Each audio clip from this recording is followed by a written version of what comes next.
Et donc, je vous avais expliqué que les dispositions légales en matière... Chut, un peu de silence, s'il vous plaît. Les dispositions légales en matière de précision et des conditions de forme et de fond sont aussi bien les dispositions des deux lois sur la société anonyme et sur les autres types de sociétés commerciales et les dispositions du DAIR des obligations et contrats. Hein. Donc rappelez-vous qu'avant l'adoption de lois spéciales en matière de droit des sociétés, le législateur de 1913, dans le cadre du DOC, avait prévu des dispositions légales en matière de société commerciale, ce qui a fait l'objet des articles 982 et suivants. 982 et suivants. D'ailleurs, l'article 982 du DAIR des obligations et contrats définit les conditions de fond en matière de validité de quoi? Du contrat de société, en matière de validité du contrat des sociétés. Donc vous connaissez très bien maintenant ces conditions de fond, à savoir la capacité juridique, le consentement, l'objet et la cause. Bon, l'objet et la cause, je vous le répète, sont deux notions pratiquement difficiles à distinguer. D'ailleurs, le législateur français s'en est débarrassé. Hein. Dans la réforme du Code civil datant de 2016, le législateur français n'énumère plus la cause comme étant une des conditions de validité du contrat. Il se satisfait de l'objet. Hein. Et donc, la capacité juridique, l'accord des volontés, c'est-à-dire le consentement et l'objet. Et la cause qui existe toujours, en droit marocain, ne fait plus partie des conditions de fond en droit civil français, dans le Code civil, qui a largement influencé d'ailleurs des obligations de contrat. Hein? Et donc, je ne serais pas étonné si un jour le législateur marocain s'empresse à son tour à éliminer, entre guillemets, la cause comme un élément fondamental en matière de validité des contrats en général. Hein. Et donc, souvenez-vous que cet article 2 du DOC définit les conditions de validité en général. C'est ce qu'on appelle les conditions de validité de droit commun.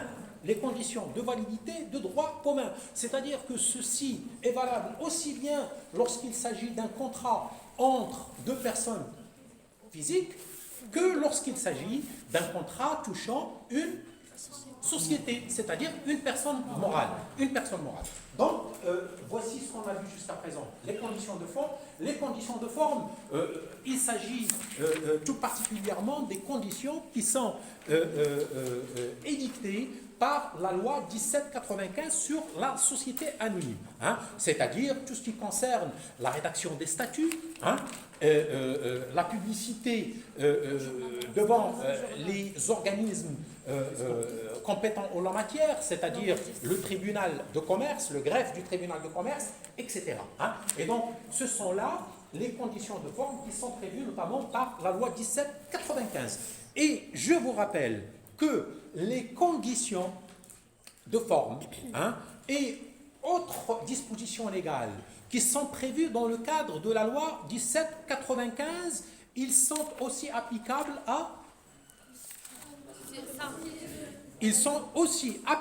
aux sociétés commerciales de la loi 0596. Hein, et ceci en vertu de quel article?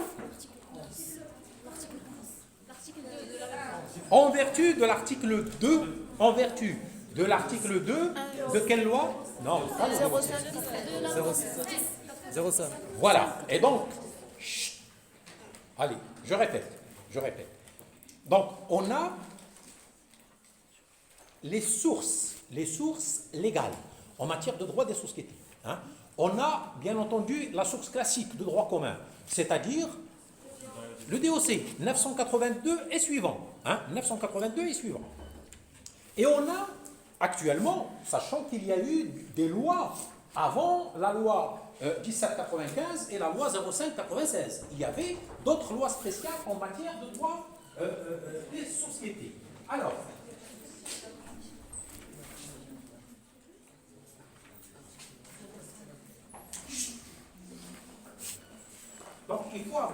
cette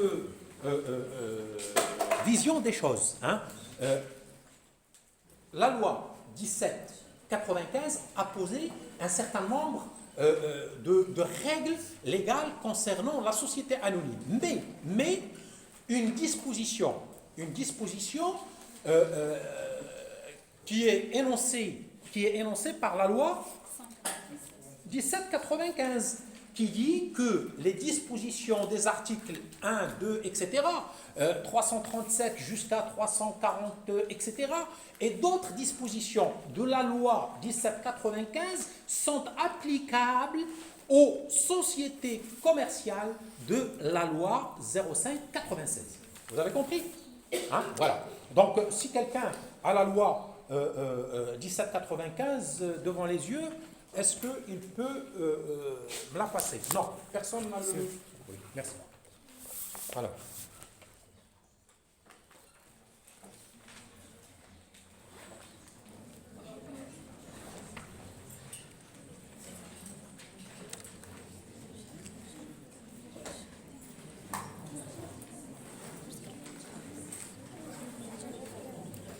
Alors, je ne comprends rien à ce texte-là.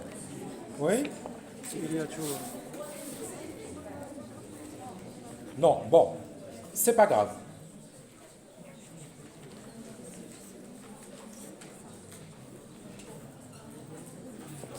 Bon, retenez ce que je viens de dire. En matière de texte, en matière de règles régissant les sociétés commerciales au Maroc, vous avez le tronc commun, c'est-à-dire le droit commun, c'est l'article 982 et suivant. Vous avez la loi 0596 et vous avez la loi 1795. Et vous avez plein de dispositions, beaucoup de dispositions de la loi 1795 sur la société anonyme. Vous me suivez? Vous avez plein de dispositions de la loi 1795 qui sont applicables à la loi 596. Hein? Et la liste de ces articles-là sont énumérés dans un article de la loi. Hein? Et donc, je vous le rappellerai précisément tout à l'heure. Hein? Et donc, pour savoir si, par exemple, ce qu'on va voir tout à l'heure, en matière de nullité, est-ce qu'il y a un régime particulier pour les sociétés commerciales de la loi 596 ou il faut leur appliquer le régime des nullités des sociétés de la loi 1795. Donc ça c'est un point d'interrogation. Hein. Et donc on peut se poser la question, pourquoi? Parce que la loi sur la SARL, sur la société en nom collectif, etc., ne dit pas un mot sur le régime juridique des nullités. Hein? C'est pour cette raison que la loi sur la société anonyme et plus particulièrement les dispositions concernant les nullités, le régime des nullités. Et faites attention parce que le régime des nullités est d'une importance particulière. Hein? Pourquoi? Parce que c'est à travers ce régime de nullité, que le tribunal pourra dire si une société tient la route ou pas. Imaginez une société qui a pignon sur rue, qui a été constituée, qui a été immatriculée, c'est-à-dire qui dispose de la personnalité morale. Et par conséquent, il y a eu les apports, il y a eu la vexio societatis, il y a eu tout ce que vous voulez, c'est-à-dire toutes les conditions nécessaires pour la constitution d'une société sont réunies. Il se peut qu'après coup, tout intéressé, retenez bien ce mot-là, tout intéressé peut saisir le tribunal compétent, c'est le tribunal de commerce, pour lui demander de se prononcer sur la validité de telle ou telle société. Donc, les règles régissant les nullités sont d'une importance particulière. Et donc, comme la loi dit, tout intéressé peut invoquer la régularité ou non d'une société. Et par conséquent, si tout intéressé a la possibilité d'invoquer la régularité, cela veut dire que la société peut disparaître dans l'avenir. Hein, sachant que, comme je vous l'avais précisé la dernière fois, on ne peut pas faire disparaître une société, un contrat de société, comme l'on fait disparaître un contrat entre deux personnes physiques. Hein, entre deux personnes physiques, c'est beaucoup plus facile. Hein, s'il y a par exemple un problème concernant la capacité de l'une des parties, hein, on saisit le tribunal n'aura pas de difficulté à prononcer la nullité du contrat. Et quand le tribunal prononce la nullité du contrat, qu'est-ce qu'il fait? On dit qu'il remet les parties à la situation d'avant le contrat. À la situation d'avant le contrat. Et donc, lorsqu'on dit que le tribunal, si jamais il prononce la nullité d'un contrat entre deux personnes physiques, il le remet dans la situation où elles étaient avant le contrat, cela veut dire qu'il y aurait ce qu'on appelle des restitutions. Ça veut dire quoi, des restitutions? Ça veut dire la personne qui a eu de la part de l'autre personne quelque chose, il doit le remettre. Hein?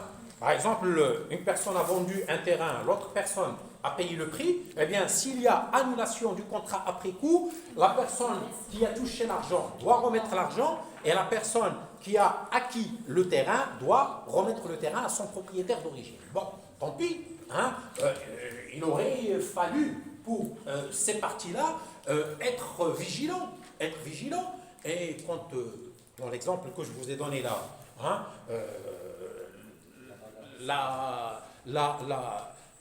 un contrat de ce type-là de vente immobilière ne peut se faire que devant soit un notaire, soit adel, soit un avocat agréé près la Cour de cassation. Ça veut dire devant des personnes qui peuvent engager leur responsabilité. Et donc c'est au notaire de vérifier que toutes les conditions de validité du contrat sont réunies. Hein? Auquel cas, s'il ne fait pas les diligences nécessaires, il pourra engager sa responsabilité. La responsabilité après restitution, ça va être des demandes de dommages-intérêts de la part des deux parties. Hein? Pourquoi? Parce qu'ils ont perdu le temps, ils ont perdu des frais, ils ont perdu ceci, cela, etc.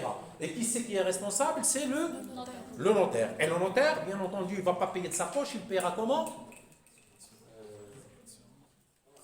Il va payer via ce qu'on appelle une caisse d'assurance. Hein? Pourquoi? Parce que les notaires, comme les avocats, comme les aides, etc., sont obligés de s'assurer. C'est-à-dire qu'ils doivent payer une cotisation annuelle ou mensuelle, je ne sais pas, pour que la caisse qui se préoccupe de telle ou telle profession puisse leur venir en aide en cas de difficulté. En cas de difficulté.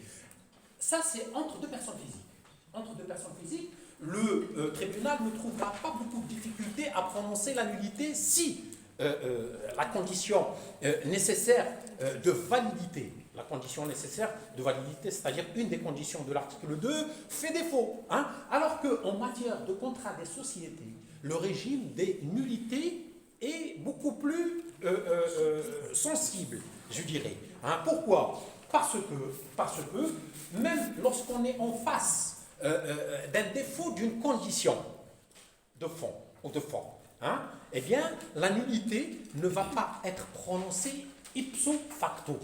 La nullité ne va pas être prononcée ipso facto. Ça veut dire quoi? Ça veut dire que le tribunal doit faire en sorte que cette nullité soit couverte. Ça veut dire quoi? Soit couverte. Eh bien, il faut corriger la nullité. Il faut corriger la cause de la nullité pour éviter quoi?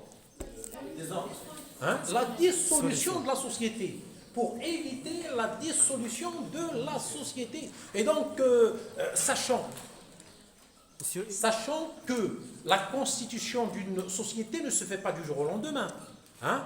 Et donc, il faut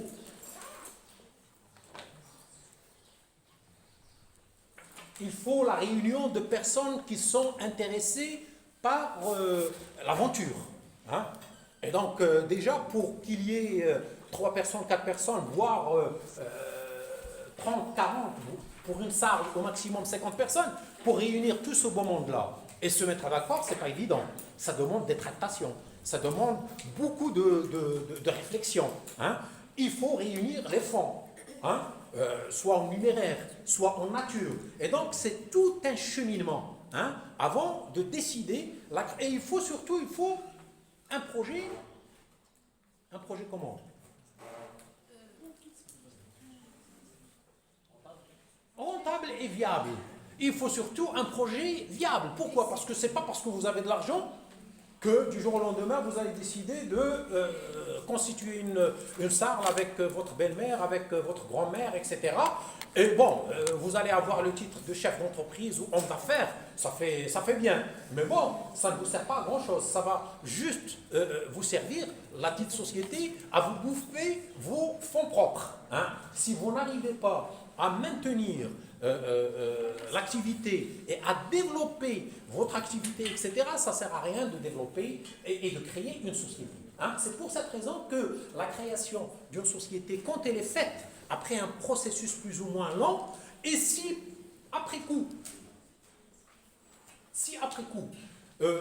on se rend compte qu'il y a un élément perturbateur, cause de nullité, eh bien, on ne va pas... le tribunal ne prononcera pas, comme je vous ai dit, automatiquement la nullité. Hein. Comme je vous ai dit, et comme le dit très bien la loi 1795, il dit si la nullité est couverte, avant le prononcé du jugement au fond de première instance. Donc, vous suivez bien. Vous avez compris ou pas? Hein? Alors, qu'est-ce que j'ai dit, mademoiselle? Involontaire. Alors, qu'est-ce que je viens de dire? La nullité est couverte avant le jugement des pays. Avant le prononcer, ça veut dire quoi? Alors, expliquez-moi ce charabia. Donc, en fait, c'est pas évident à... Chut, un peu de silence, s'il vous plaît. C'est pas évident vraiment à faire une dissolution d'une entreprise ou bien plutôt d'une société. D'une société commerciale, oui. L'objectif, c'est en fait la création de la société. Son objectif sine qua non, c'est la création de richesse sur la société. Bien sûr, pour toute l'économie nationale. C'est pour cela, c'est pas évident à prendre une décision à des valeurs pour faire cette dissolution. Et donc, admettons que la société a été immatriculée, elle a la personnalité morale. Il y a quelqu'un, un curieux, hein, qui a découvert, par hasard, qu'il y a un problème, soit au niveau des statuts. Hein. Pourquoi? Parce que pour immatriculer la société, il faut quoi? Les statuts. Il faut les statuts. Et donc, dans les statuts, il y a quoi? Il y a il y a des clauses contractuelles. Il y a des clauses contractuelles et vous avez des mentions qui sont obligatoires. Le défaut de telle ou telle mention peut poser problème. Et donc, si vous avez un curieux, par exemple, mais qui est intéressé, ça veut dire pas un passant qui n'a rien à faire. Non, c'est quelqu'un qui a eu affaire à la société, mais il découvre, parce que tout le monde a le droit d'aller voir les statuts. Hein. Vous avez le droit d'aller au niveau du greffe du tribunal de commerce, même au niveau du site de l'Olympique, hein, vous avez le droit de payer tel ou tel acte, hein, et vous pouvez l'avoir en téléchargement, hein, de n'importe quelle société. Hein. Et donc, si vous êtes curieux, comment? Les mentions, bien sûr, ils sont opposables au tiers. Alors, ils sont surtout opposables entre les associés, entre eux. Hein. D'abord, dans un premier temps. Alors, supposons qu'il y a un curieux, hein, il jette un coup d'œil, un curieux mais intéressé, parce que la loi, en parlant de nullité, le législateur utilise toujours le mot tout intéressé. Et c'est la base de l'action en justice, vous le savez. Hein. La base de l'action en justice, c'est-à-dire il faut avoir l'intérêt. Hein. Si on n'a pas un intérêt dans une action en justice, vous allez avoir ce qu'on appelle une fin une fin de non, Adam al-Qaboul, hein, Ou bien- une fin de non-recevoir. Hein. Dans quelques cas, une action conventionnelle sur. On va finir d'abord par l'action principale. Hein. Alors, et donc, tout intéressé a le droit, s'il constate qu'il y a une irrégularité dans les statuts, hein, il peut d'abord, comme le dit la loi 1795, il doit d'abord mettre en demeure. Ça veut dire quoi mettre en demeure? Allez, bon, je fais exprès de vous pousser un peu jusqu'au bout parce que, bon, je constate un peu quand je corrige les copies qu'il y a un peu d'essai à lire. Hein, et donc, il faut remuer toutes ces connaissances-là. Vous avez des connaissances, mais vous avez besoin de les secouer. Oui, mademoiselle. Hein? Un délai de préalable. Oui? C'est une sorte d'aviser officiellement. La mise en demeure. Al-indar. Hein? En arabe, il faut avertir. Hein? Ça veut dire quoi la mise en demeure? Ça veut dire... Chut. La mise en demeure, ça veut dire quoi? Dans le cas particulier qu'on est en train d'étudier, un intéressé, c'est-à-dire une personne qui a des relations d'affaires avec la société, il constate, en lisant les statuts, qu'il y a un problème. Un problème au niveau, par exemple, des mentions obligatoires. Pourquoi? Parce que la loi 1795 exige que dans les statuts, il y ait des mentions obligatoires. Je ne vais pas rentrer dans les détails de ces mentions, vous pouvez lire la loi. Hein. Et si un curieux intéressé voit qu'il y a une irrégularité, hein, qu'est-ce qu'il va faire? La loi 1795 nous dit que cette personne curieuse mais intéressée, hein, elle doit mettre en demeure qui?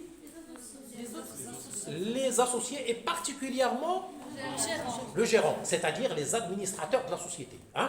Il doit mettre en demeure la direction, c'est-à-dire le gérant dans une salle par exemple, ou bien l'administrateur, le président, etc., dans le cadre d'une société anonyme.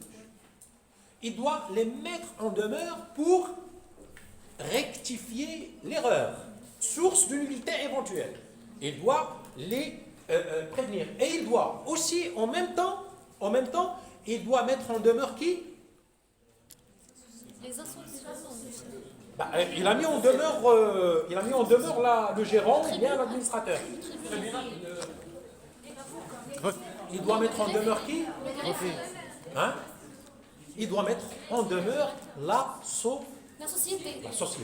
Il doit mettre en demeure la société parce que la société, elle a une personnalité qui lui est propre.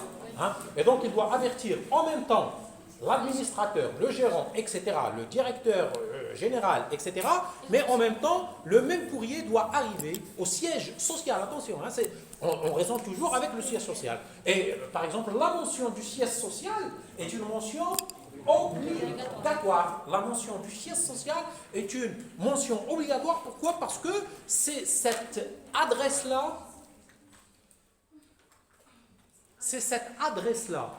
qui a une valeur juridique. C'est-à-dire, si la société change de siège sans faire une rectification, et ça c'est ce qu'on appelle les rectifications après la Constitution. Et donc, qu'est-ce qu'on appelle rectification après la Constitution? C'est-à-dire une modification des clauses des statuts. Par exemple, si la société change d'adresse, hein, c'est ce qu'on appelle un changement de siège social. Eh bien, pour cela, il doit y avoir une assemblée générale, hein, qui doit délibérer et qui doit prendre un acte. Hein. C'est ce qu'on appelle un acte ou une délibération après la constitution de la société. Hein. Et donc, tout cela doit être acté. Voilà. Donc, je remue un peu ces notions-là pour que vous puissiez savoir vers quelle direction on va se diriger. Donc, vous connaissez les conditions de fond, vous connaissez les conditions de forme. Je vais vous dire un mot à propos de la notion de personnalité morale. Hein. Et quand on parle de personnalité morale, cela sous-entend derrière la responsabilité de qui? De la société. Hein. Pourquoi? Parce que la société, Personne morale propre.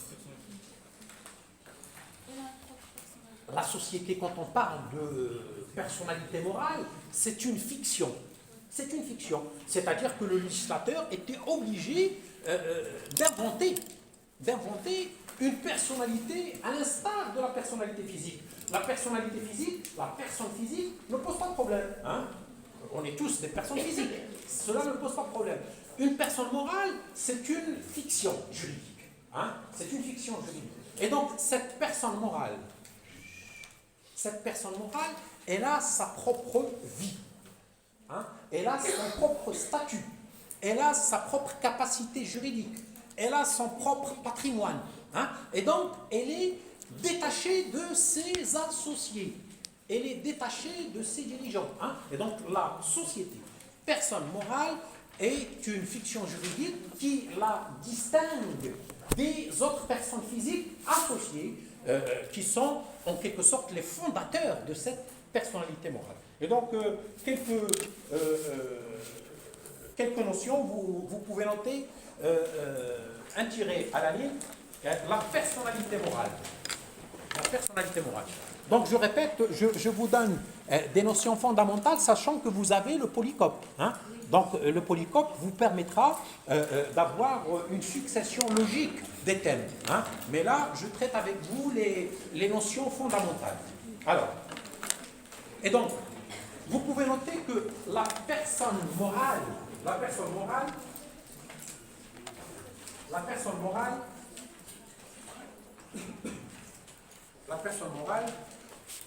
se distingue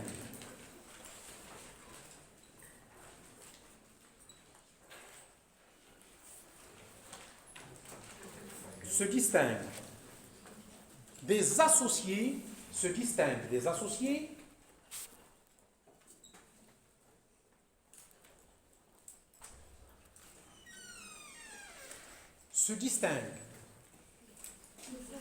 associés et dispose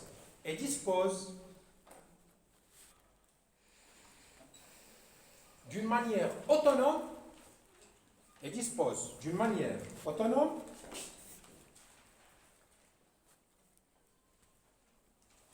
de points. Premier tiré.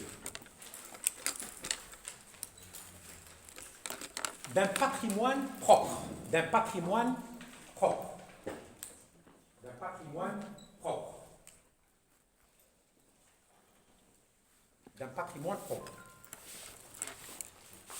Et donc le patrimoine propre, c'est d'abord le capital social, hein, c'est-à-dire le capital initial, hein, les apports en numéraire, les apports en nature, etc., plus tout ce qui a été acquis par la société tout au long de sa vie. Hein. Et donc c'est ça le patrimoine de la société. Donc un patrimoine propre. Deuxième tiré,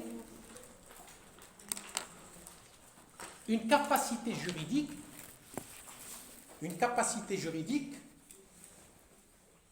distincte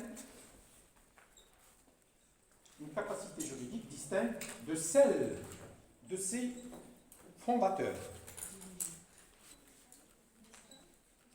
Une capacité juridique distincte de celle de ses fondateurs. Oui, fondateurs ou dirigeants. Non, fondateurs, parce que dans les fondateurs, il n'y a pas que les dirigeants. Hein. Les fondateurs, c'est tous les associés. Une capacité juridique distincte de ses fondateurs. Troisième tiré.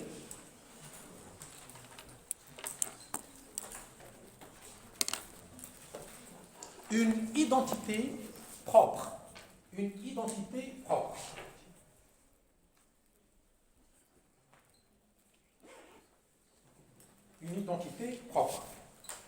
Entre parenthèses, l'identité, c'est le nom. Hein. Le nom, ouais, la raison sociale. Le nom. Vous avez aussi ce qu'on appelle le numéro du registre de commerce, le numéro RC, etc. C'est-à-dire tous les éléments qui permettent l'identification de la société. Entretirer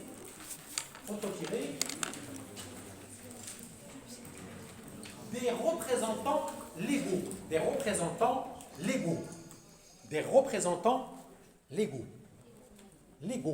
Un représentant légal, des représentants légaux. Hein. Et si vous pouvez éviter les fautes d'orthographe, hein, ça vous fera pas mal de bien. Hein, parce que là, pour le rattrapage, je vous avais demandé de me parler un peu de la procédure en matière de fautes graves et des sanctions en matière de fautes graves. Il me semble que je vous avais bien expliqué en matière de sanctions qu'il y avait l'avertissement, le blâme, etc. Et je vous avais parlé de la mise à pied. Comment vous écrivez la mise à pied? À pied. Eh bien, il y a certains malins, je ne sais pas si c'est des malins ou...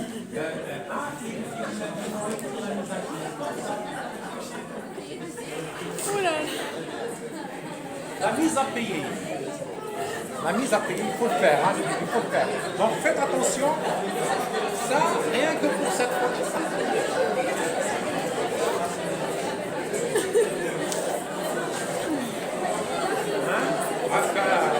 Ouais, il y a des... Allez, un peu de silence.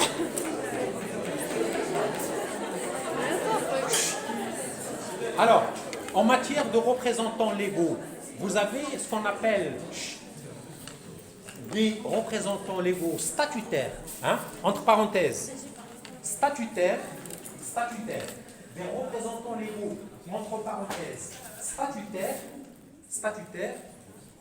ça veut dire quoi statutaire? Dans les statuts. Ça veut dire désigné dans les statuts. Désigné dans les statuts. Chut. Donc, statutaire ou bien Non statutaire. ou bien nommé après la constitution de la société. Ou bien nommé après la constitution de la société. Donc, les représentants légaux peuvent être statutaires, c'est-à-dire ils sont désignés dès la constitution de la société, ou bien désignés après la constitution de la société, fermez la parenthèse.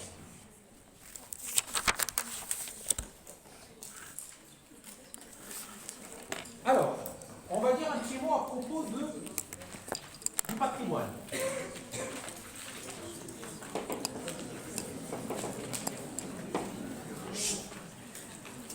Donc, première règle en matière de patrimoine, c'est qu'il y a une dissociation.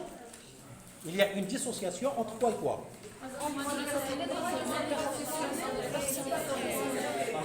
Patrimoine des associés.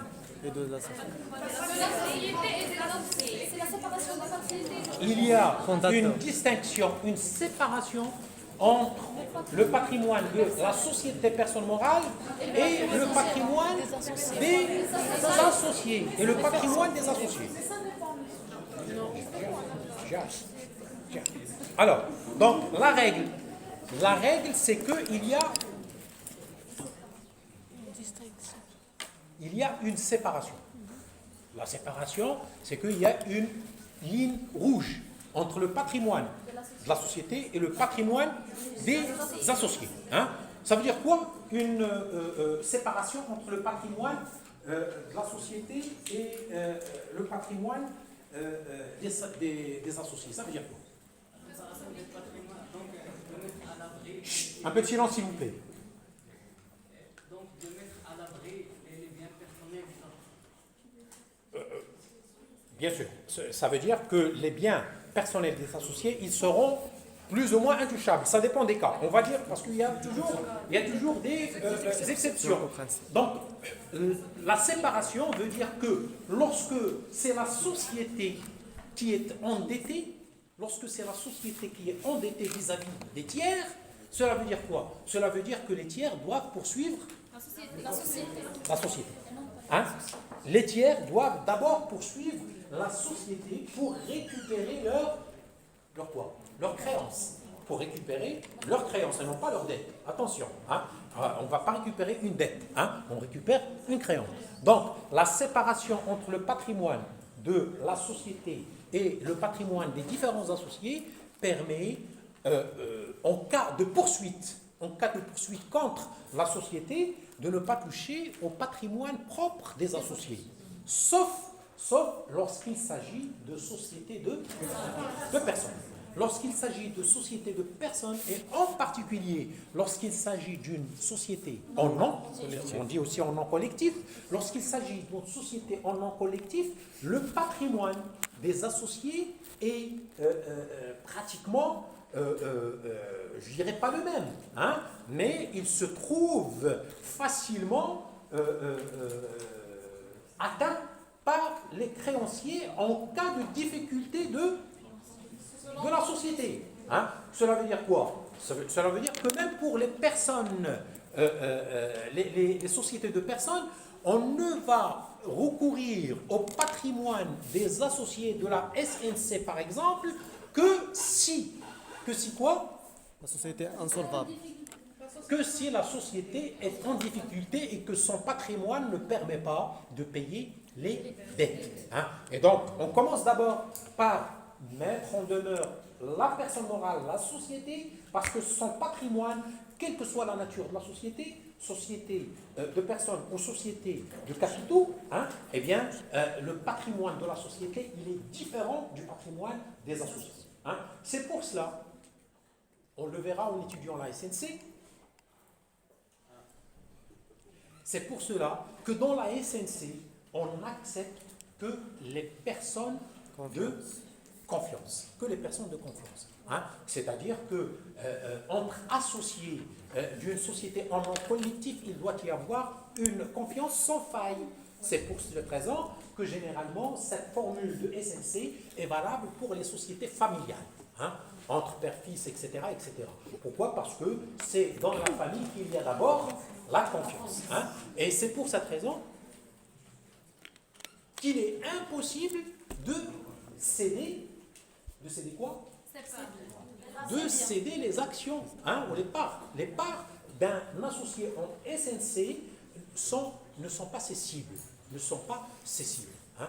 Et donc, admettons qu'un associé d'une SNC décède, hein, eh bien, ces actions, ils ne vont pas passer aux héritiers, hein, automatiquement. Hein. C'est-à-dire qu'ils ne sont même pas transmissibles par succession.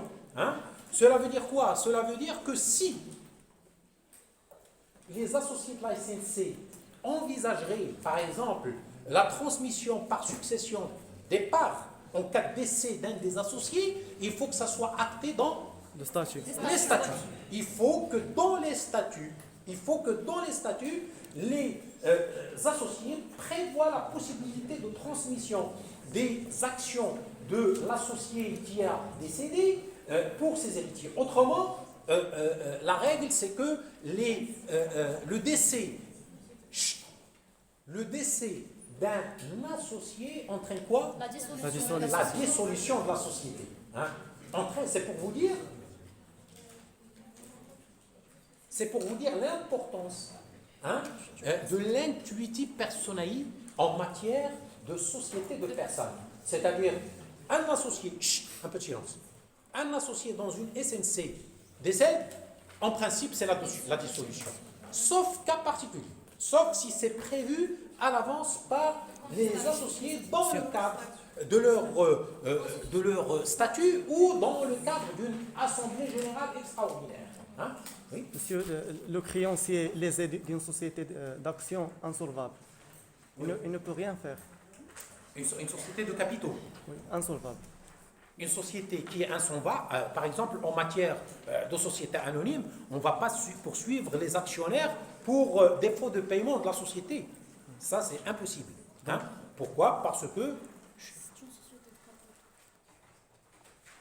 que la responsabilité, hein, c'est ça le terme, la responsabilité des actionnaires dans le cadre d'une société anonyme est limitée à leur apport. Hein? Et l'apport, il est dans le capital. Hein. Cela veut dire quoi? Cela veut dire que si la société anonyme est endettée, hein, on va d'abord aller voir dans le capital s'il y a quelque chose à récupérer, dans les comptes bancaires, dans les biens immobiliers, etc., dans les valeurs en bourse, etc.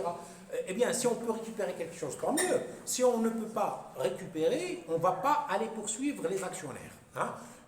Idem pour la société à responsabilité limitée. Hein. La société à responsabilité limitée, comme on le verra par la suite, c'est une société qui a une nature Hybride. hybride. Qui a une nature hybride. Ça veut dire quoi hybride? Ça veut dire qu'elle emprunte à la fois des caractéristiques de la société de personnes et des caractéristiques de la société de capitaux. Et dans ce cas-là, en matière de poursuite des actionnaires de la SARL, eh bien la SARL rejoint la société anonyme. La société anonyme, c'est-à-dire on ne peut poursuivre l'actionnaire d'une SARL au-delà de sa part sociale. Au-delà de sa part sociale. Hein. Mais on dit aussi que la SARL a aussi quelques caractéristiques de la société de personnes. Pourquoi?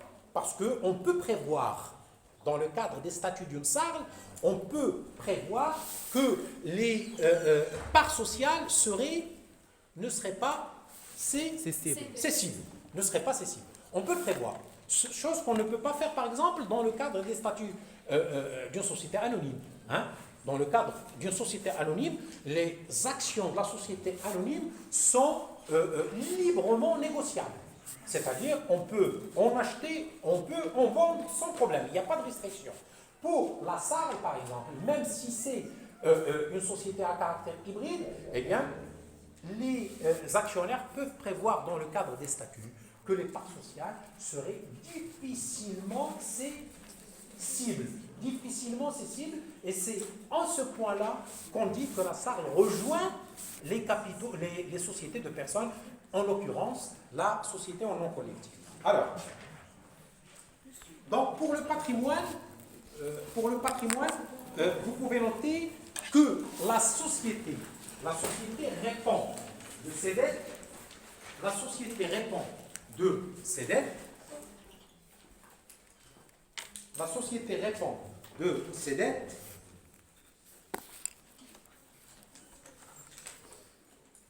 sur son capital social. Répond de ses dettes sur son capital social.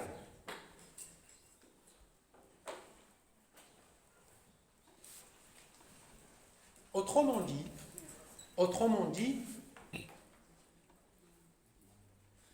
virgule, les actionnaires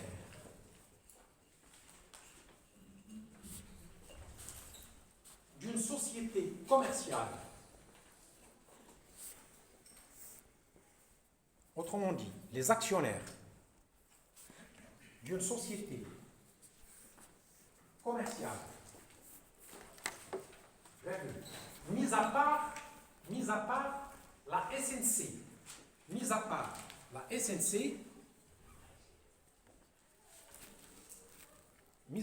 SNC, c'est-à-dire que les actionnaires d'une société commerciale sont à l'abri, mis à part la SNC, sont à l'abri des poursuites,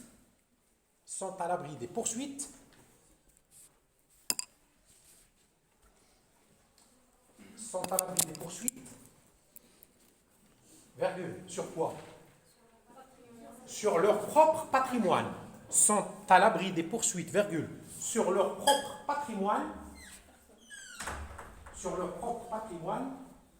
virgule, de la part des créanciers de la société.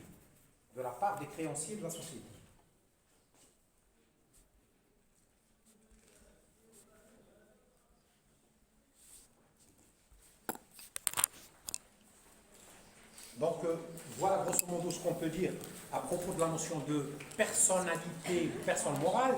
je vais vous dire un mot à propos de ce qu'on appelle la responsabilité pénale. La responsabilité pénale de la société.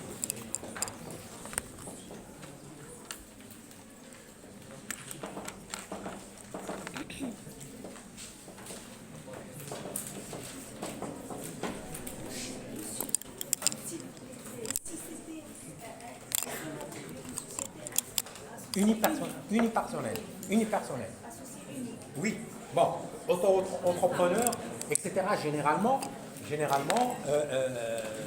le patrimoine de l'auto-entrepreneur ou bien de l'entrepreneur individuel se confond avec celui de la société. Hein? Pourquoi? Parce qu'il n'y a pas d'autres actionnaires. Hein? Et donc, ce qu'il a mis dans la société, ça lui appartient. Hein? Et donc, automatiquement, on va toucher à son patrimoine. Dans ce cas, si vous me permettez, dans quel cas les associés assument la responsabilité sur la base des capitaux de chacun, ou bien un cas où le créancier il se dirige directement contre la société. Le cas où le créancier il poursuit l'associé le plus solvable. Bon, quand il y a solidarité. La solidarité veut dire quoi? Alors, bon, la solidarité en matière de responsabilité civile. La solidarité en matière.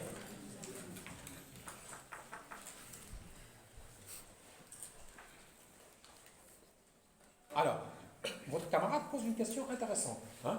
Et cette question ne concerne pas uniquement le cours de droit des sociétés, c'est un principe fondamental en matière de ce qu'on appelle la responsabilité. Que ce soit la responsabilité civile ou la responsabilité pénale. Ou la responsabilité pénale. Eh bien, en matière de responsabilité civile, vous savez ce que c'est que la responsabilité civile? Vous savez ce que ça veut dire, la responsabilité civile? Oui. Alors, c'est quoi la responsabilité civile?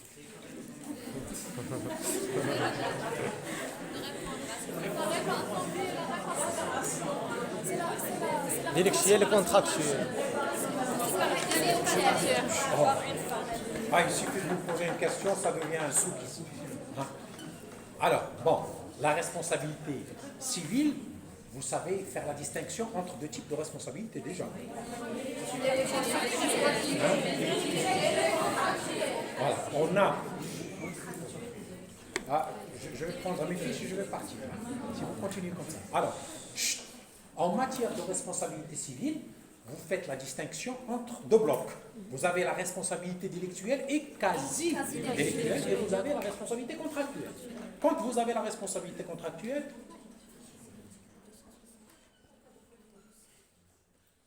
les problèmes sont plus ou moins simples. Pourquoi? Parce que la responsabilité, elle est déterminée par le contrat. La responsabilité, elle est déterminée par le contrat. Cela veut dire quoi, déterminée par le contrat? Cela veut dire que les parties peuvent... Hein? Ah oui, non, mais ça c'est clair et net. Hein. C'est pas quelqu'un qui vient de la Lune pour contracter avec un terrien. Non, c'est deux personnes physiques, par exemple, ils se connaissent, bon, soit, mais ils ont conclu. Mais quand on parle de responsabilité contractuelle, cela veut dire quoi? L'exécution d'une obligation. Oui, bien sûr. En cas de conflit, on va se référer Au contrat. Parce que le contrat fait la loi des parties. Et cela veut dire quoi? Allez, il faut toujours aller plus loin dans l'analyse. On va se référer au contrat. Cela veut dire quoi? On va se référer au contrat, cela veut dire quoi? Monsieur, oui? Monsieur, la responsabilité contractuelle résulte de l'inexécution ou de la mauvaise exécution d'une... Oui, mais tout ça c'est beau, c'est joli. Mais bon, ça reste abstrait. Je sais très bien que l'exécution ou l'inexécution, bien sûr, la mauvaise exécution ou bien l'inexécution entraîne la responsabilité du débiteur. Soit. Mais moi, je parle de l'étendue de la réparation. L'étendue de la réparation, ça veut dire quoi? Le contrat peut prévoir des indemnités à donner. On ne parle pas d'indemnité. Oui. Dommage intérêt. En matière contractuelle, vous avez été engagé avec une tierce personne. Dans le cadre d'un contrat, eh bien, vous avez la possibilité, dans le cadre de votre contrat, de prévoir les modalités de réparation. Les modalités de réparation. Vous pouvez dire, par exemple, la personne, par exemple, oui, la personne qui n'exécute pas le contrat ou qui exécute mal le contrat devra verser à l'autre partie, devra payer, verser à l'autre pays, à l'autre partie une indemnité, enfin une somme de temps.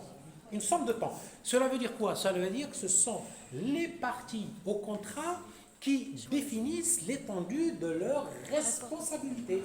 Alors qu'en matière de responsabilité délictuelle ou quasi-délictuelle, c'est la loi et c'est le juge. Hein? C'est le juge qui va déterminer. Hein? Par exemple, en matière d'accident de circulation. Hein? L'exemple le plus récurrent, c'est les dégâts qui sont causés par un véhicule à moteur, une voiture. Hein? Eh bien, quand vous renversez quelqu'un, vous êtes obligé de payer. Hein?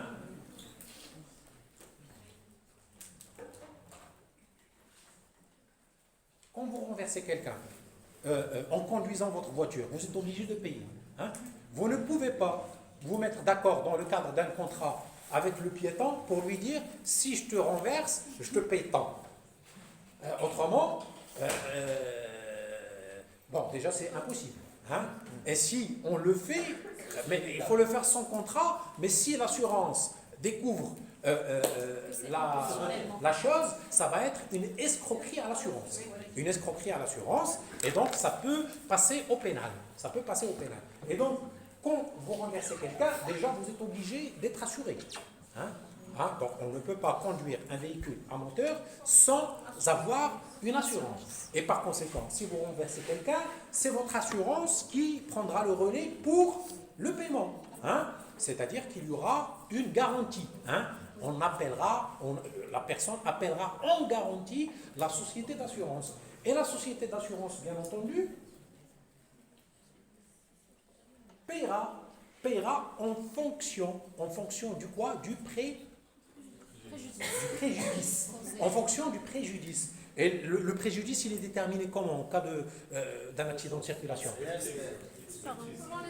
Il est déterminé par une expertise médicale. Hein? C'est-à-dire que la personne qui a souffert dans son corps, et donc il y aura ce qu'on appelle une incapacité. Hein? Et donc le médecin expert déterminera le taux d'incapacité de la personne, et en fonction du taux d'incapacité, il aura une somme. Hein? Il y a ce qu'on appelle une grille d'indemnisation. Et puis il y aura aussi ce qu'on appelle, il n'y a pas que le préjudice matériel, il y a le préjudice moral. Il y a le préjudice moral, ça veut dire le préjudice moral sert à réparer le choc psychologique, sert à réparer autre chose. Hein? Parfois, en cas d'assassinat, par exemple. Hein? En cas d'assassinat, on va verser une somme d'argent à la famille du défunt. Hein? Pourquoi? Parce qu'ils ont souffert d'un préjudice moral suite à l'assassinat ou mort de leur proche, etc. Voilà. Donc, la société personne morale assume bien entendu une responsabilité contractuelle, c'est évident. Hein? Pourquoi? Parce que la société passe des contrats. Et donc la société passant des contrats assumera sa responsabilité contractuelle vis-à-vis de ses co-contractants. Hein? Elle assumera aussi une responsabilité civile. Bien sûr, une responsabilité civile, délictuelle, quasi-délictuelle. Et donc, la société personne morale, à l'instar de la personne physique, sera amenée à répondre aussi bien sur le terrain de la responsabilité contractuelle que sur le terrain de la responsabilité civile. Hein? Que sur le terrain de la responsabilité civile. Enfin, la responsabilité civile en général, mais elle aura aussi à répondre au niveau de la responsabilité pénale. Hein? Et la responsabilité pénale des sociétés, c'est une chose qui a été découverte il n'y a pas longtemps. Hein? Avant, on imaginait mal une société personne morale être poursuivie dans le cadre d'un procès pénal. Hein? Chose qui a changé au Maroc depuis les années 60 déjà. Hein. Et là, vous avez un seul article du Code pénal, en l'occurrence l'article 127 du Code pénal, qui parle de la responsabilité pénale des sociétés. Hein, des sociétés ou bien des personnes morales. Donc, vous pouvez noter, à l'instar des personnes physiques, à l'instar des personnes physiques,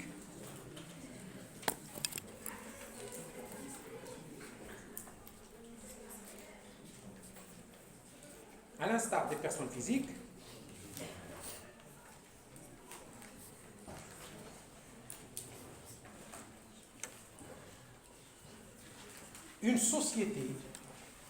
société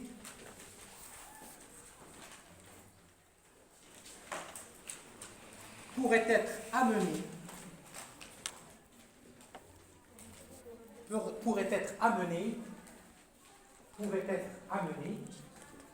à répondre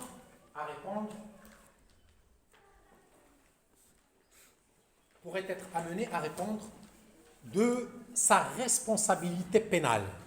Pourrait être amené à répondre de sa responsabilité pénale.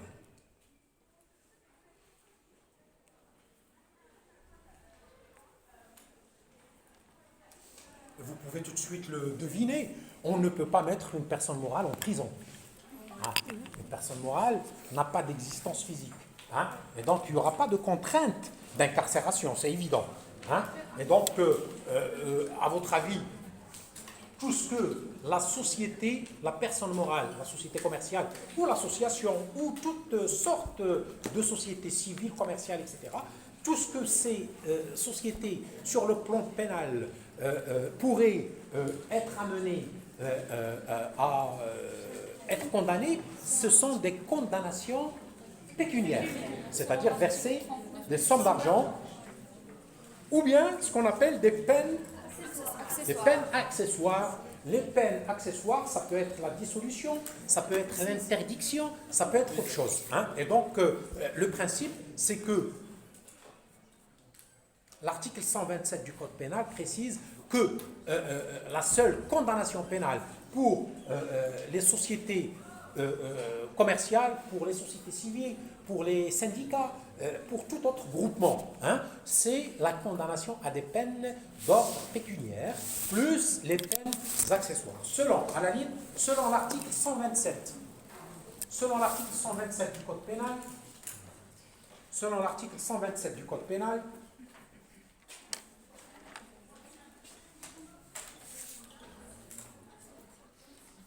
la personne morale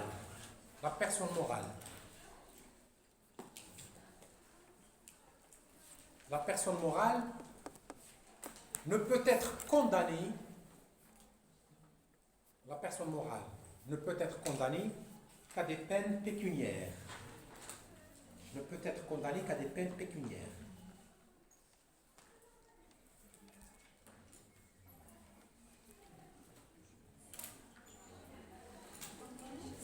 Ne peut être condamné qu'à des peines pécuniaires.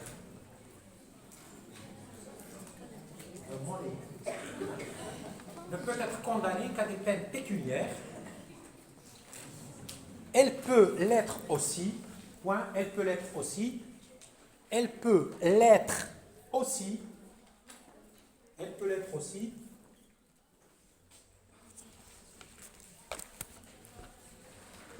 sur la base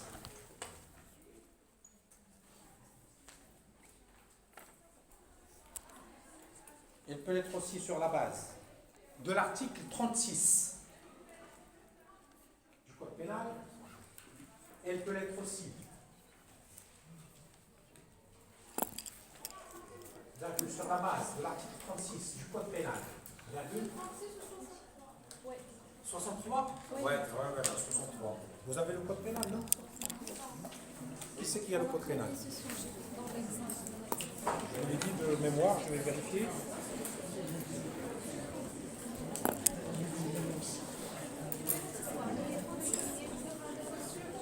Oui.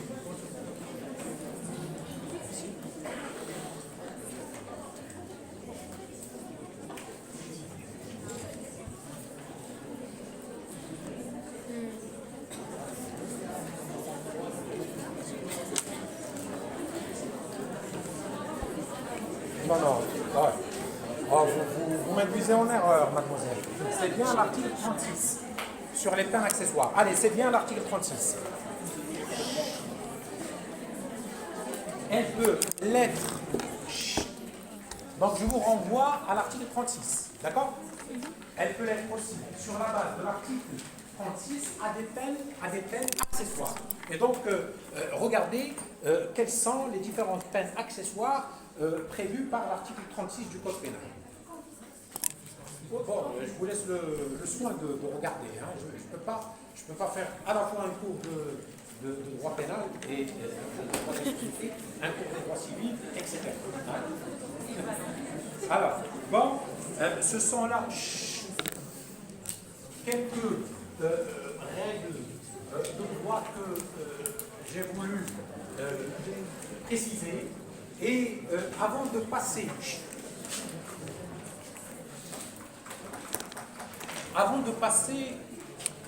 à l'étude de chaque société à part, je vais vous parler, on va voir quelle est l'origine des nullités. Hein, parce que je vous ai dit, l'origine des nullités des sociétés est d'une importance particulière. Pourquoi? Parce que cela pose des problèmes pratiques au niveau des tribunaux. Hein.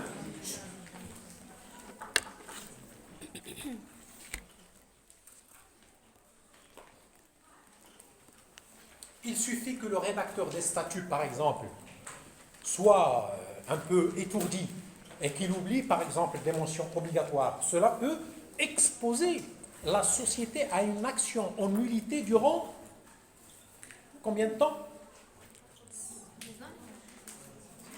Durant 3 ans. Non, heureusement que c'est court. Hein. Donc, la prescription de l'action en nullité, hein, la prescription de droit commun, elle est de combien? 15 ans. Hein. Donc, vous voyez que c'est lent. Non, c'est lent. 15 ans, c'est lent. Hein. Vous avez aussi des prescriptions qu'on appelle des prescriptions quinquennales. C'est-à-dire quinquennale, ça veut dire quoi? Quinquennale, ça veut dire quoi? Quinquennale. Une prescription quinquennale. Hein? ما كتلعبوش التيرسي. ها؟ أنت الكانتي شحال فيه من عام؟ ما كتلعبوش التيرسي. 5. Hein? Oui. Alors bon, j'y arrive, mademoiselle. Alors, donc, en matière de nullité, le régime de la prescription, de quoi? De l'action en nullité. Allez, retenez bien ça. Le régime de la prescription de l'action en nullité. Ça veut dire quoi, le régime de la prescription de l'action en nullité? Cela veut dire quoi? Allez, involontaire. Pas toujours les mêmes. Vous répétez, vous refaites la matière, mademoiselle, ou pas? C'est votre première année. Ben, vous répondez toujours. Bon, moi, j'aimerais bien que d'autres personnes participent un peu pour voir si les choses, ça passe bien dans vos petites têtes. Alors, ça veut dire quoi? Bah, vous aussi. Hein? Quoique, tout à l'heure, vous m'aviez entendu en erreur. Alors, ça veut dire quoi? Le régime de la prescription de l'action en nullité. Cela veut dire quoi? Cela veut dire le délai de prescription. Cela veut dire le délai de... Plus simplement. Oui, le délai d'action en justice. Pour tout intéressé. Voilà, pour tout intéressé. Si l'intéressé relève une quelconque nullité, hein, en général, cette personne-là, curieuse mais intéressée, hein, peut-être parce qu'elle a envie de faire disparaître la société, il va prendre sa chance, si jamais il y arrive. Hein, eh bien, le délai de faire quoi? Ça veut dire quoi? D'ester en justice, ça veut dire quoi? De prouver. Mais commencez par le plus simple. Le délai de saisir qui? Le tribunal. Le délai de saisir monsieur et madame, ou madame la juge, hein, pour lui demander quoi? Pour lui demander quoi? Pour lui demander, pour le mettre au courant d'une nullité, hein, qui menace telle ou telle société. Et donc, le législateur de la loi 1795, à l'instar, bon, ce n'est un secret pour personne, les dispositions de la loi 1795 comme celles de la loi 0596 sont pratiquement un copier-coller de la loi française en matière de société anonyme et en matière des autres sociétés. C'est la même chose, c'est pratiquement mot à mot. Hein. Et donc notre législateur est un tricheur. Hein. Il ne fait pas d'effort. Alors, donc, à l'instar du législateur français, comme à l'instar des autres législateurs, eh bien, le délai de prescription, il est plus ou moins court. Hein, 3 ans. Pourquoi? Parce que on ne va pas attendre que la société ait vécu, disons, 15 ans, 20 ans, 30 ans, pour venir après et la menacer d'une action en justice pour nullité. Non. Le législateur dit, quelqu'un qui est intéressé et qui veut intenter une action en justice pour une nullité, soit pour la nullité des statuts d'origine, c'est-à-dire les statuts tels qu'ils étaient déposés au moment de la constitution au greffe du tribunal de commerce, hein, ou bien la nullité d'un acte après, c'est-à-dire après la constitution de la société, la société peut prendre des actes. Comment la société prend des actes, à votre avis? Par les assemblées. Donc l'organe délibérateur de la société, ce n'est pas une personne, hein, c'est l'assemblée. Pour un oui ou pour un non, il faut réunir en assemblée extraordinaire s'il le faut, mais la société a l'obligation d'assurer des assemblées générales déterminées pour une durée d'1 an. Hein. Chaque année, toute société a l'obligation de se réunir en assemblée générale. Et donc, ou bien la nullité menace les clauses des statuts lors de la Constitution. Hein. Et donc, dans ce cas-là, le délai de prescription, imaginons que les statuts ont été déposés, on va dire, le 1er janvier 2022. Et vous avez les clauses, etc. Alors, le délai de prescription, imaginons qu'un intéressé curieux a relevé dans les statuts qui ont été déposés, c'est-à-dire ils sont devenus publics. Le principe de la publicité. Et quand on dit le principe de la publicité, c'est-à-dire le principe de l'opposabilité. Le principe de l'opposabilité. Et donc, imaginons que les statuts ont été déposés et au registre de commerce, le 1er 1 2022, ils sont devenus publics. C'est-à-dire que tout un chacun a le droit de jeter un coup d'œil. Hein.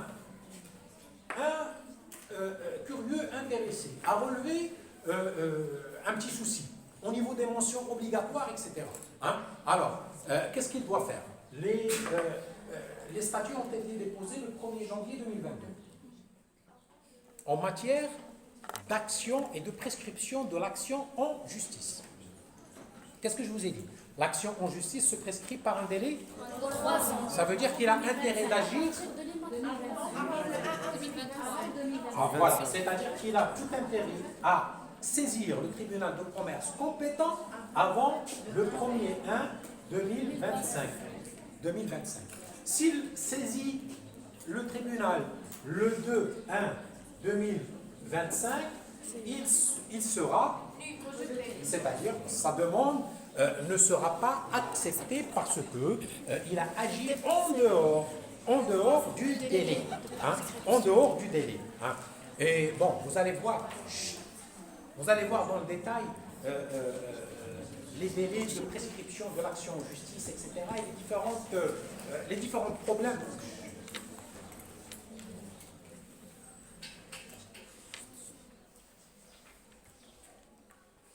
Donc, je répète, ça, ça concerne la dénonciation auprès du tribunal compétent des clauses contractuelles qui posent problème lors du dépôt. Ça, ce sont les statuts lors de la Constitution.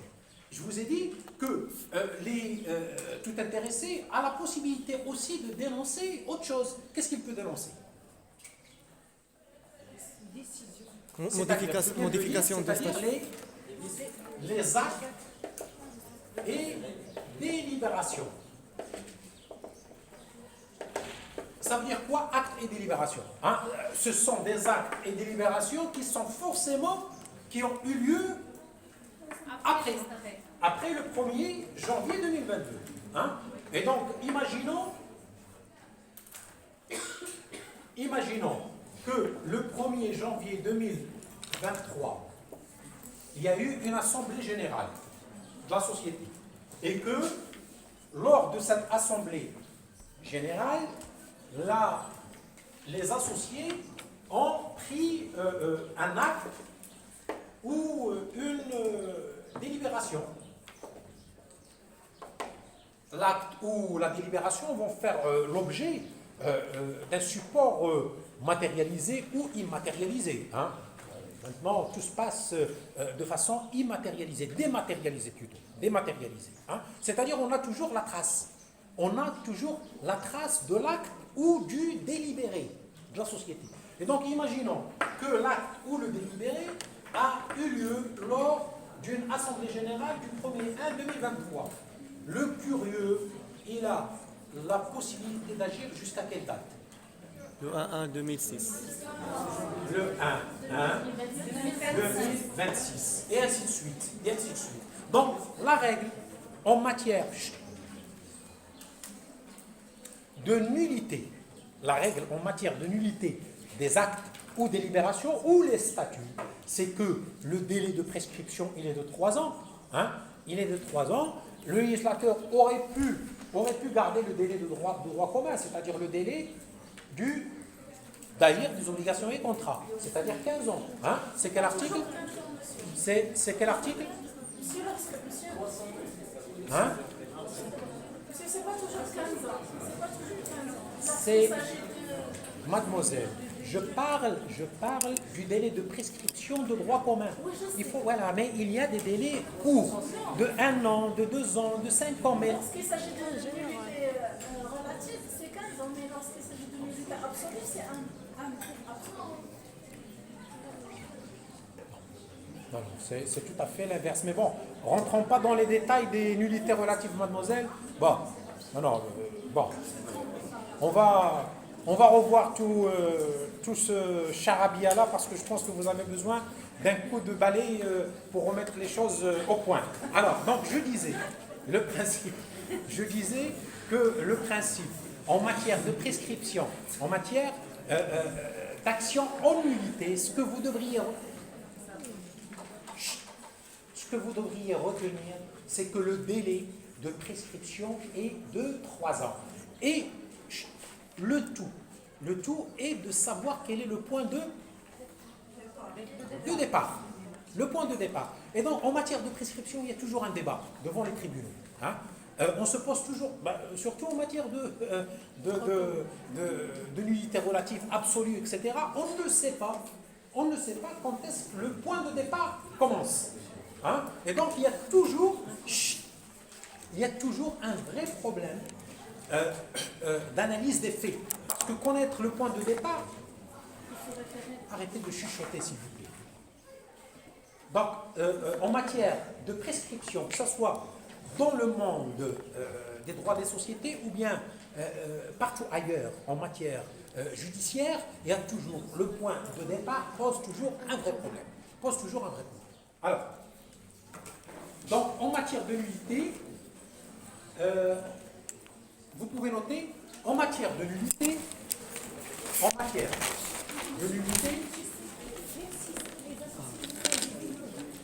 sans... Oui, les associés, quel que soit le... Oui, mais bon, généralement, la nullité, elle est soulevée non par un associé, c'est généralement des tiers. C'est-à-dire qu'ils ne sont même pas associés à la société, attention. avez envie de partir, c'est ça? Pas encore. J'entends du bruit. Est-ce que ça vient de l'extérieur ou ça vient d'ici? Hein? Allez, un peu de silence. Mon téléphone. Alors, donc, notez, en matière de nullité,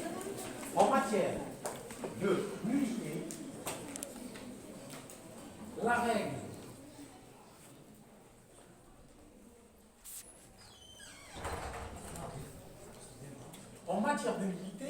la règle fondamentale est définie par l'article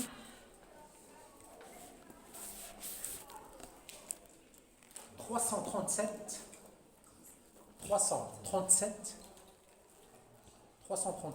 de la loi 17-95. De la loi 17-95. Alors, je vais vous citer, vous dicter l'article, prenez le temps de l'écrire parce que c'est une règle fondamentale. Alors, qu'est-ce qu'il dit? L'article 37, ouvrez les guillemets. Ouvrez les guillemets. La nullité d'une société, ou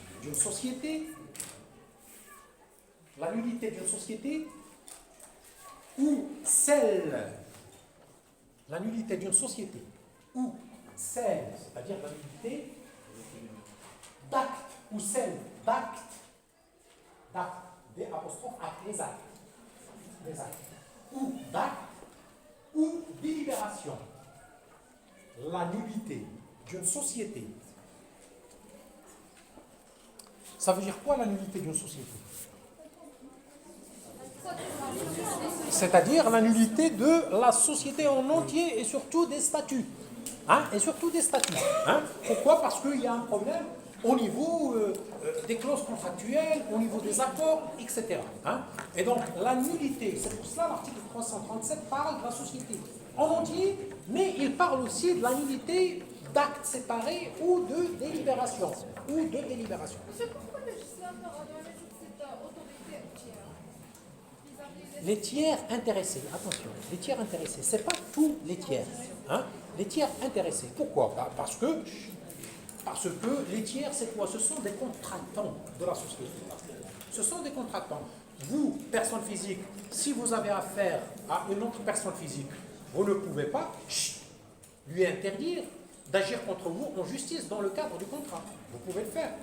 Non. Et donc, les tiers intéressés, tout intéressé, c'est pour ça que je vous ai dit, dans tous les articles concernant la nullité, le mot de passe, c'est tout intéressé. Ça veut dire quoi? Ça veut dire que ce n'est pas ouvert à monsieur et madame tout le monde. C'est-à-dire les personnes qui ont un intérêt, qui ont passé des contrats, qui ont perdu de l'argent peut-être, qui ont, etc. Alors, la nullité d'une société, ou celle d'acte, ou délibération, modifiant les statuts. Donc, acte ou délibération, modifiant les statuts. Ce sont les actes et les délibérations qui modifient les statuts. Ou acte et délibération modifiant les statuts, virgule, ne peut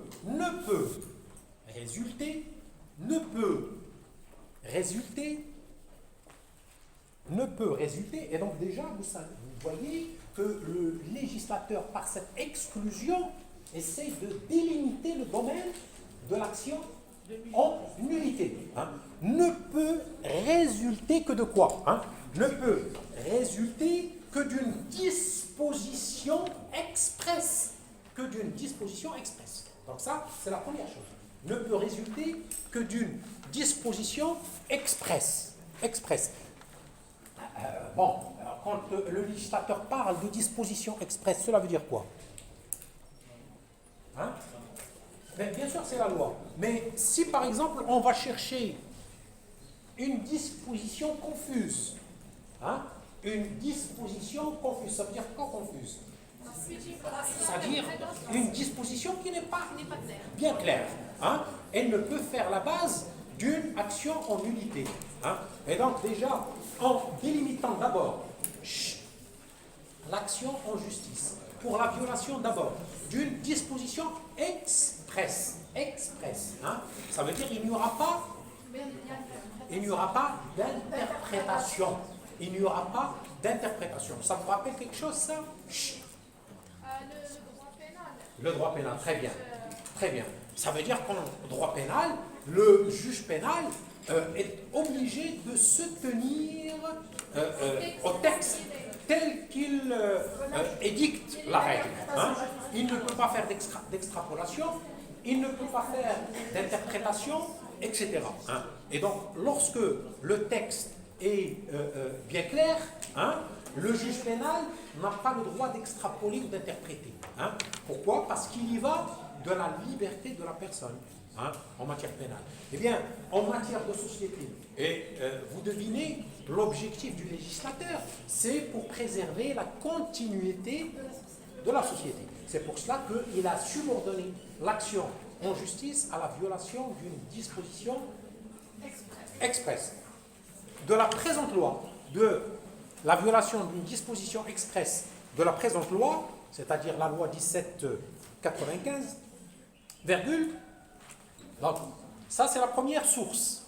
La première source d'une action en nullité, ce sont les dispositions comment expresses de la loi 1795. Ça, c'est le premier bloc dans lequel tout intéressé doit aller chercher la cause de nullité, hein, dans la loi 1795. Et je répète que ceci est valable aussi pour la loi 0596. Hein, pour la loi 0596.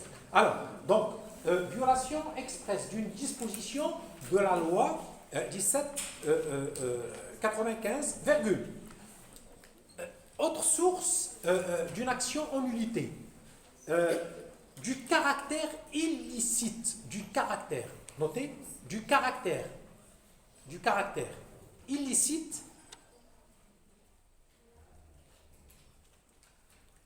ou contraire, du caractère illicite ou contraire à l'ordre public ou contraire à l'ordre public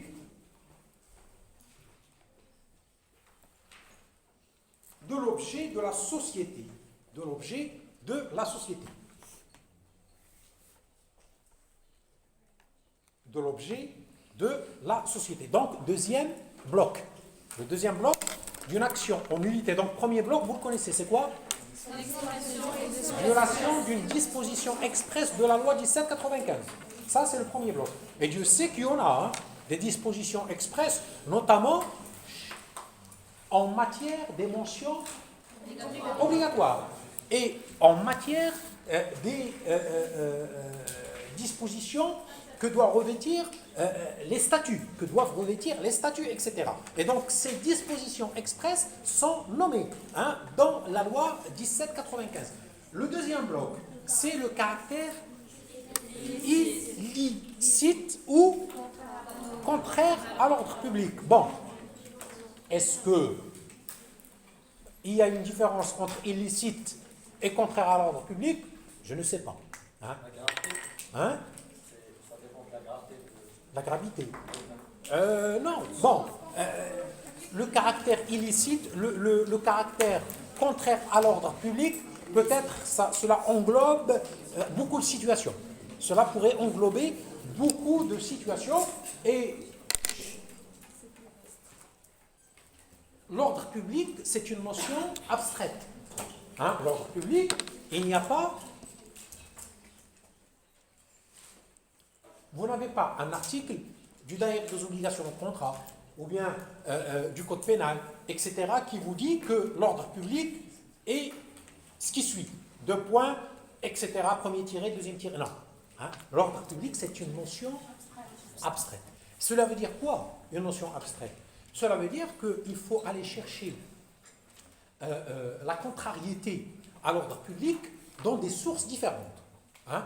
Il faut que ça soit contraire aux mœurs, il faut que ça soit contraire aux principes religieux, il faut que ça soit contraire aux principes de la légalité, il faut que ça soit... Bon, c'est pour vous dire que la notion d'ordre public, ça n'est pas une notion bien déterminée, bien définie. Hein? Et chaque pays a son propre ordre public.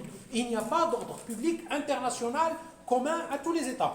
Peut-être que cela peut, les ordres publics internationaux peuvent se rencontrer dans tel ou tel point, mais il n'y a pas d'ordre public commun à tous les États. L'ordre public au Maroc, ça n'est pas l'ordre public en Belgique. Hein? L'ordre public en Iran, ça n'est pas l'ordre public au Maroc, etc. Et donc chaque État a son propre ordre public. Le caractère illicite, ça veut dire quoi le caractère illicite? Contraire à la loi. Contraire à la loi, cela veut dire quoi en matière de société? Pour l'objet. Par exemple, le fait de constituer une société entre des actionnaires pour prêter de l'argent par intérêt, hein, en appliquant un intérêt. Hein. Et donc, ce type de société est interdit, hein, pour des personnes physiques. C'est ouvert pour les banques, hein, et qui doivent répondre à des exigences particulières de la loi bancaire. Mais si 4 personnes ou 5 personnes décident, ils vont se dire, on va mettre chacun 500 000 dirhams dans le capital social et on va commencer à faire des petits prêts à droite, à gauche, contre le versement d'une somme d'intérêt. Hein. Ça, c'est illicite. Pourquoi? Parce que justement, vous avez une disposition du Daïr des obligations et contrats, en l'occurrence l'article 985. Non, du DOC, c'est 985, je pense. 985, peu importe, vous pouvez vérifier. C'est 86, c'est ça, le prêt à intérêt entre musulmans. Hein. Voilà, donc ça c'est un exemple d'objet comment? Illicite. D'objet illicite. Chut. Allez, on va finir avec l'article 37 et chacun prendra sa petite route. Alors, donc, du caractère illicite au contraire à l'ordre public de l'objet de la société. De l'objet de la société ou de l'incapacité, ou, un peu de silence, ou de l'incapacité de tout, attention, de tous les fondateurs, de tout, le fait que l'article 307 souligne le qualificatif tout TOUS, cela veut dire que cela sous-entend, si il y a 10 associés qui sont frappés d'incapacité, qui en a 2 ou 3 et qui ne le sont pas, cela veut dire que la société peut continuer. Hein? Et donc, la condition en matière d'incapacité des fondateurs, c'est que la totalité, l'ensemble des fondateurs soient frappés d'incapacité, hein, pour que la nullité de l'article 337 soit introduite valablement. Alors, donc, vous remarquez que selon l'article 337, vous avez 3 blocs de quoi? De nullité. Le premier bloc. Allez, répétez. Violation expresse d'une disposition de la loi 1795. Deuxième bloc.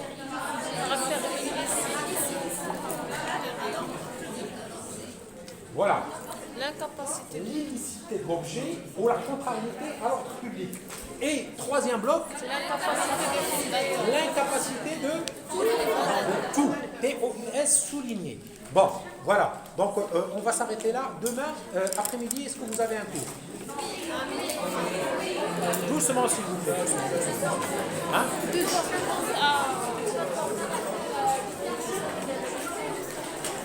14h. 14h. Alors, demain, on se voit à 15h ici, comme aujourd'hui. Demain, 15h. Attendez. Oui, ça finit à 14h. Ça finit à 14h le cours. Donc, demain, 15h, ici. Demain, on se voit à 15h, ici.